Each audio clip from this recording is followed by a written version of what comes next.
ایک مولوی پیدا ہوا ہے جو گویا زیادہ ہے مولوی کم ہے. اس نے ہمارے ہاں الہ آباد بارہ بنکی اور پرتاپ گڑھ کی تقریروں میں کہا اگر کوئی یہ ثابت کر دے کہ صحابہ نے نبی پر کھڑے ہو کے سلام بھیجا ہے تو میں بریلوی ہو جاؤں گا, میں توبہ کر کے سنی ہو جاؤں گا. تو میں نے ہر جگہ جا کے اس کو روک چھیڑا مگر بھاگ گیا. اٹیا تھوک میں جا کے اس کے گھر کے سامنے میں نے تقریر کی کہ تم نے کہا تھا اگر کوئی ثابت کر دے کہ صحابہ نے نبی کو کھڑے ہو کے سلام بھیجا ہے تو میں بریلوی ہو جاؤں گا. میں ثابت کرنے آیا ہوں, کیسے ثابت کروں گا؟ سن لو. مگر وہ کمرے سے باہر نہیں نکلا. اب آپ کو میں بتا دوں جو لوگ کہتے ہیں کھڑے ہو کے سلام کہاں سے ثابت ہے, آپ ان سے پوچھئے جب صحابہ مسجد نبوی میں جاتے تھے سرکار کا دیدار ہوتا تھا تو کیا دو دانوں بیٹھ کے سلام کرتے تھے؟ کہنا پڑے گا کھڑے کھڑے سلام کرتے تھے. مدینہ طیبہ کی گلیوں میں جب سرکار کا دیدار ہوتا تھا تو کیا صحابہ پلٹی مار کے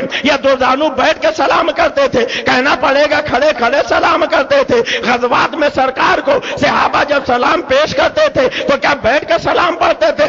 کہنا پڑے گا کھڑے کھڑے سلام پڑھتے تھے. اور سنیے یہی اتنا نہیں, سرکار کا وصال ہو گیا, قبر انور میں تشریف لے گئے, سیدنا صدیق اکبر سلام کے لیے حاضر ہوئے, کھڑے کھڑے انہوں نے سلام پڑھا. فاروق اعظم نے کھڑے کھڑے سلام پڑھا, عثمان غنی نے کھڑے کھڑے سلام پڑھا, مولا علی نے کھڑے کھڑے سلام پیش کیا, اشیب مبشرہ نے کھڑے کھڑے سلام پیش کیا, نبی کے صحابہ نے کھڑے کھڑے سلام پیش کیا. آج ساری دنیا کا مسلمان جو مدینہ طیبہ جاتا ہے آپ پوچھیے حاجیوں سے, وہ آپ کو بتائیں گے کہ وہ نبی پر کھڑے ہو کے درود و سلام پیش کرتا ہے. اب ہمیں کہنے دو اگر مدینہ طیبہ میں رسول اللہ پہ کھڑے ہو کے سلام پڑھنا ناجائز و حرام نہیں ہے تو مبارک پور میں ناجائز و حرام کیسے ہو گیا؟ یہاں شرک و بدعت کیسے ہو گیا؟ اب میں تو ایسی بات بتا دوں کہ خالی ہم ہی نہیں پڑھتے ہیں, وہ بھی کھڑے ہو کے سلام پڑھتے تھے. آپ کہو گے کیسے سلام پڑھتے ہیں؟ تو قرآن کی آیت ہے سلام علی المرسلین. ارے پورے سال کوئی پڑھے نہ پڑھے مگر جب رمضان کا مہینہ آئے گا تراویح کی نماز میں کھڑے ہوں گے تو قبلہ کی طرف رخ ہے, مسجد ہے, خدا کا گھر ہے, اللہ کی عبادت ہے, سب ہاتھ باندھے ہوئے ہیں اور سلام علی المرسلین کہہ کر سارے رسولوں پر کھڑے ہو کے سلام بھیج رہے ہیں. اب ہمیں کہنے دو اگر سارے رسولوں پر حالت نماز میں مسجد کے اندر کھڑے ہو کے سلام پڑھنا ناجائز نہیں ہے تو میلاد شریف کی محفل میں مدنی تاجدار پر کھڑے ہو کے سلام پڑھنا ناجائز کیسے ہو جائے؟ نعرہ تکبیر, نعرہ رسالت, جشن عید میلاد النبی, علماء اہل سنت, مگر نعرہ تکبیر. یہ تو بڑے بات ہوتے. کہنے لگے مولانا ہم ایک جگہ بتائیں گے جہاں کھڑے ہو کے نہیں بیٹھ کے سلام پڑھا جاتا. ہم نے کہا بتائیے.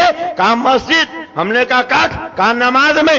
جب نماز میں بیٹھتے ہیں تو نبی پر سلام بھیجتے ہیں السلام علیکم ایھا النبی, اور آدمی بیٹھا رہتا ہے بیٹھے بیٹھے سلام پڑھتا ہے. تو جب نماز میں بیٹھ کے سلام پڑھنا جائز ہے تو میلاد کی بزم میں ناجائز کیسے ہو گیا؟ ہم نے کہا کس عالم نے کہا ہے کہ میلاد میں بیٹھ کے سلام پڑھنا ناجائز ہے؟ پہلے اس کا نام بتاؤ. کہنے لگے مگر اگر ہم میلاد کی بزم میں بیٹھ کے پڑھتے تھے تو حرج ہی کیا ہے؟ ہم نے کہا حرج کی بات تو ہم نے کی نہیں, ہم بھی تو بیٹھ کے درود و سلام پڑھتے ہیں, مگر بات یہ ہے کہ آپ کھڑے ہو کے ناجائز و حرام کہتے ہو تو دلیل تو آپ کو دے دیکھ.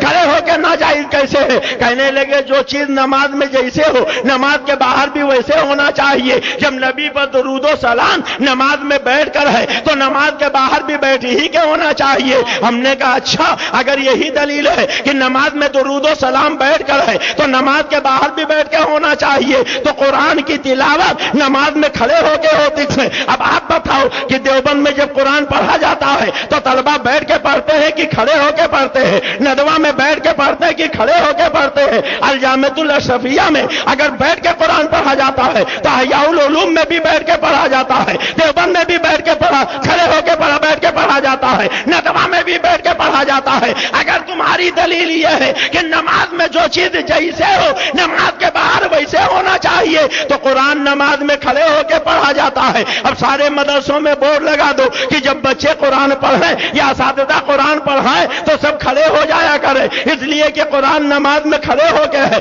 کہنے لگے مولانا یہ کوئی ضروری رکھی کہ نماز میں جو چیز جیسے پڑھی جائے ویسے نماز کے باہر بھی پڑھی جائے؟ ارے نماز میں کھڑے ہو کے قرآن پڑھا جاتا, نماز کے باہر بیٹھ کے پڑھا جاتا ہے. ہم نے کہا پھر سن لو, نماز میں سلام بیٹھ کے پڑھا جاتا کے پڑھا جاتا ہے۔ اللہ، نعرے تکبیر، نعرے رسالت، سبحان اللہ۔ کہنے لگے مگر ایک بات اور بھی ہے۔ میں نے کہا وہ کیا؟ کہا آپ لوگ یا لگا دیتے، یا سے بہت جلن ہے، یا سے بہت جلن ہے۔ کہتے ہیں یا تو خالی اللہ ہی کے نام کے ساتھ لگانا چاہیے، نبی کے نام کے ساتھ نہیں لگانا چاہیے۔ ہم نے کہا قبرستان جاتے ہو؟ کہاں جاتے تھے؟ ہم نے کہا جب جاتے ہو تو کیا کرتے ہو؟ کہا مردوں کو سلام کرتے ہیں۔ کیسے سلام کرتے ہو؟ کہا رسول اللہ نے فرمایا ہے جب قبرستان جاؤ تو کہو السلام علیکم یا اہل القبور۔ وہی جھگڑے والا یا جس کے لیے مبارک پور کے ہوٹل میں جھگڑا ہوتا ہے، چوراہے پہ جھگڑا ہوتا ہے، محلے میں جھگڑا ہوتا ہے، کہیں لاٹھی چلتی ہے، کہیں گھوسا لات چلتی ہے کہ یہ یا کیوں لگا دیا، یا تو خالی اللہ ہی کے لگانا چاہیے۔ اب دیکھو وہی جھگڑے والا یا یہاں موجود ہے۔ خود اللہ کے نبی نے فرمایا ہے جب قبرستان جاؤ مردوں کو دیکھو تو وہاں قبرستان میں پہنچ کے کہو السلام علیکم یا اہل القبور۔ اب بتاؤ مبارک پور والو، اگر مبارک پور کے قبرستان کے مردے کو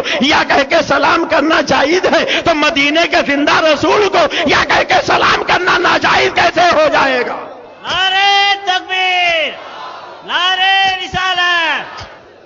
کہنے لگے مگر مولانا یہاں تو قبریں سامنے ہوتی ہے اور رسول اللہ کی قبر تو یہاں سے ہزاروں میل دور مدینہ طیبہ میں ہے، اگر قبر سامنے ہو تب یا کہہ کے سلام کیا کیجیے، اور جب قبر سامنے نہیں ہے تو یا کہہ کے سلام کرنا ناجائز ہے۔ جس کو سلام کیا جائے اگر وہ دیکھا سامنے ہو اس کو دیکھو تو یا کہا کرو۔ ہم نے کہا کیا قبرستان کا مردہ تختے ہٹا کے مٹی کھود کر کفن پہن کے سامنے آ کے کھڑا ہو گیا؟ کہا مردہ تو سامنے نہیں آیا مگر مردے کی قبر آئی ہے۔ میں نے کہا اچھا چلو مان لیا مبارک پور کا چھوٹا موٹا قبرستان ہو، آپ گیٹ پہ جاؤ ساری قبریں نظر آ جائیں گی، لیکن اگر لکھنؤ کے ایس باغ کا قبرستان ہو یا بمبئی کے ناریل باڑی کا قبرستان ہو جو میلوں لمبا پھیلا ہوا ہے تو وہاں تو ساری قبریں بھی دکھائی نہیں دے گی۔ اب کیا کرو گے؟ ہر قبر کے سرحانے یا پائنتی جا کر کہو گے السلام علیکم یا اہل القبور۔ کہنے لگے لکھی گیٹ ہی سے کہہ دیں گے۔ میں نے کہا سب مردوں کو پہنچے گا؟ کہا جتنے قبرستان میں مردے تھے